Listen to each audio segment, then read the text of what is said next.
Yo, come on. Come closer, come closer. Look, I got a secret to tell you. Now, a lot of people know this right now, but I'm gonna put you on game, okay? Look, black wealth about to go to zero in the next 10 years. And you see this behind me? That's a building. It's real estate. When you own real estate, you build wealth. What we gotta do, come on, come close. I'm trying to make sure not everybody hears us because it's big news now. What we gotta do is we gotta buy as much of this as possible so that way we can grow our wealth and be able to help our families be wealthy. It's interesting that you came at the right I know.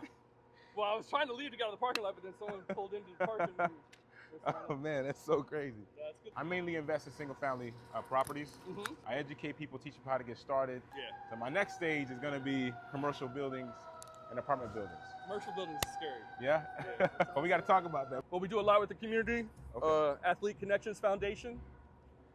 It's a charity that I chair with Dan Cross, former professional basketball player, and we help youth through athletics. So we take at-risk youth and we use athletics to connect, and then we teach them life skills. Wow. So what we're doing is we're teaching them banking, the legal systems, we're teaching them finance, we're teaching them how to get by in life, we're teaching them that after high school you need to do something next, right? I don't care if it's a D1 scholarship for basketball or it's going and doing a trade school. Yeah. You got to do something to make yourself better. Dude, that is One of the best awesome. lessons in life to become an entrepreneur is go learn a trade, go be a plumber, an electrician, go do that job for 3 to 5 years, and then start your own business. 100%. You got knowledge there. Now I've got a son, man. I got Do a you? son. How old? I got a son. He's 5. He's 5. 5? All right. He's 5. So, what's the age for your program? Is there a certain age group so we can let the audience Yeah, know? we're starting in end of middle school into high school. Okay. End of middle school into high school, and then if you guys want to team up, we do the largest toy drive in Central Florida. Word. So for the past 6 years, we've been at Mercy Drive at the Northwest Community Center. Oh man, that's awesome. And we're moving it because we're going to do District 5 and 6. Okay. But last year we gave out 2,500 gifts to youth, and this year we're shooting for like 3,000 to 4,000. Let's go. So if y'all want to team up with us, you come on board, we get it. But we're trying to help out the youth. We're trying to make sure we give them direction. We're trying to make sure that they understand that there's a lot of opportunities out there. You just have to step into them at the right place. I love that, man. Yeah. It's 43 East Pine Street. It's a historic building in the early 1900s. It's a brick construction. It's 6,200 square feet. And it's in the historic book. So it's a historic building. Mm-hmm. So that adds a whole new layer of fun and issues and dilemmas with the city and what you can do with it and what you can't do with it and that sort of thing. Yeah. When you bought this building, man, how long? When was that? What's the story 17 years behind ago. 17 years ago. So we bought it, what? 2007? 2007? Yeah, 2007, 2008. That was right before, during the real estate. Yeah, market, yeah, right? we don't pay attention to that. I always liked in real estate business, I like to buy high and sell low. So that's always been my luck. No, but my real estate philosophy has always been is buy when you need it. And it was a need for us. So if you're using it for need and not straight investment, then you could weather that storm. Right. You know, like if you bought a house, even at the height, if you bought it properly, you should be able to afford it. And then obviously we saw the housing market twice since the early 2000s drop, bounce up, drop back down, and bounce up again. So as long as you're able to weather those storms, you'll be fine. 100%. 100%. You know, I've got to ask you this follow-up question, man. Considering the time that you actually bought the property, what's the equity look like now? Did you recover from that? I mean, is it? I think with buildings like that, it's so unique. It's questionable. It's a historic place in downtown, and downtown has its ebbs and flows. You know, the downstairs is a restaurant space that we lease out to our tenants, Shikai Sushi, which is awesome. Check them out. Yeah, they're phenomenal. So we got a change of use for that space. So when we bought it, it was all office space. Okay. And so we went through and did a change of use on that space. So that adds value to the building. And buildings like this are only valuable to someone that has that need for it or wants that thing. So you can get it appraised, but there's only so many people that would fit the market to buy it, right? So you have to find the perfect person in the market. So it could be anywhere from, you know, $50,000 to $150,000 per se, based on the need and the right timing and the right people at the right spot. Yeah. So it's always hard to say. Hopefully we have a ton of equity in the building. My commercial property experience, I'm not a commercial property guy, but my commercial property experience has been user occupied, owner occupied. Okay. So when we bought the building, we had office space that I own OrlandoJobs.com Okay. and GreatInsuranceJobs.com. So we had a business need for it. So when we bought it, we were occupying it. We didn't buy it to just lease out. Oh, so I I see. still, that makes sense. my yeah. offices are still on the second floor.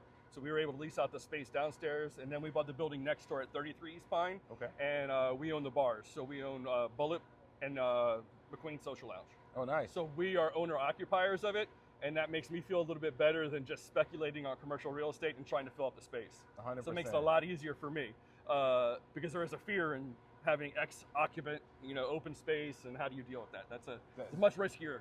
So now proposition. Considering that you've got some spaces in here, man, that you rent out to businesses, right? You've got some pretty awesome clubs, man, that are your tenants. I've got to ask, what has been like the life expectancy of the tenants that you have? Well, I also am a part owner in the bars. Oh, nice. So I hope it's really long. And that's the owner-occupied aspect, right? That's the owner-occupied aspect.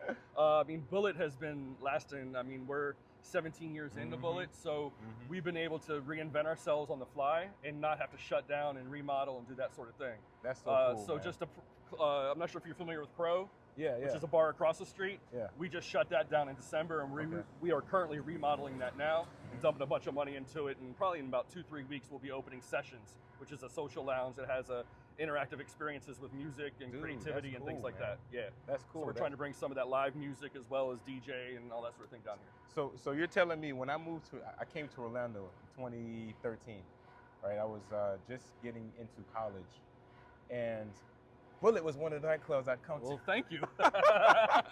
We appreciate that. So I get to meet the owner of the nightclub I used to be at, guys. Quick pause for a second.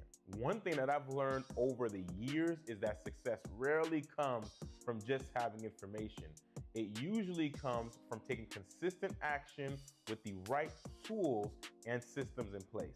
If you're interested in real estate investing and you're looking for a simple way to find opportunities, one of the tools I personally use and recommend is Deal Machine. Deal Machine helps you find properties, track leads, and consistently market so that you're not spending all of your time wondering what to do next. Whether you're someone who's working on your first deal or building a bigger business, having the right systems in place makes a huge difference. If you'd like to check it out, I've included a link in the description along with a special bonus just for my audience. Now, let's get back to the episode. I gotta ask you, man, because you mentioned Sessions, right? So is that in this building here? Yeah, it's across the street next to Naperstorm. Okay. So we have Sessions, and then we own Basement and Attic. Okay. And then we also own Poppy Smash, which is the burger place. Oh, nice. Okay. Smash Burgers, yeah. Now, is it the building too, or like? Now, or we're just not the fortunate businesses enough there? to own those buildings. Okay. We let the landlords know that, hey, when you're ready to sell, we're there. Again, following that owner-occupied. It's not just safety in the space, but it's also the your rates and all that sort of thing when you get commercial real estate loans are a lot better if you're owner-occupied. Okay. Now, I've got to ask you this too, man. Do you ever see a future? You've been in this for 17 years now. Do you ever see a future, Scott, where you ever sell this building? Yeah, I think. I hope. Yeah. I don't know. What do you think? I don't know. I mean, I think that there's always a price. You know what I'm saying? There's always a good price. price. There's always a price. I think I got two amazing daughters that are in high school.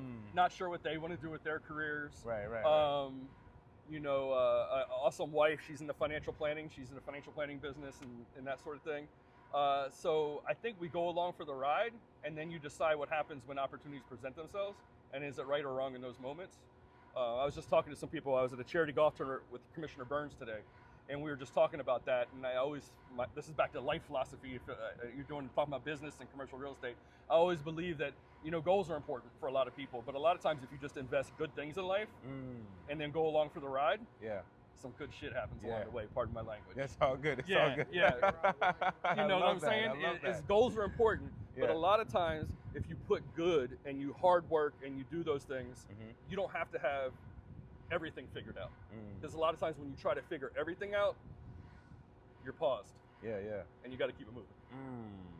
Wow. That reminds me of a Bible scripture, man. Where where God tells us that we need to walk by faith, not by sight.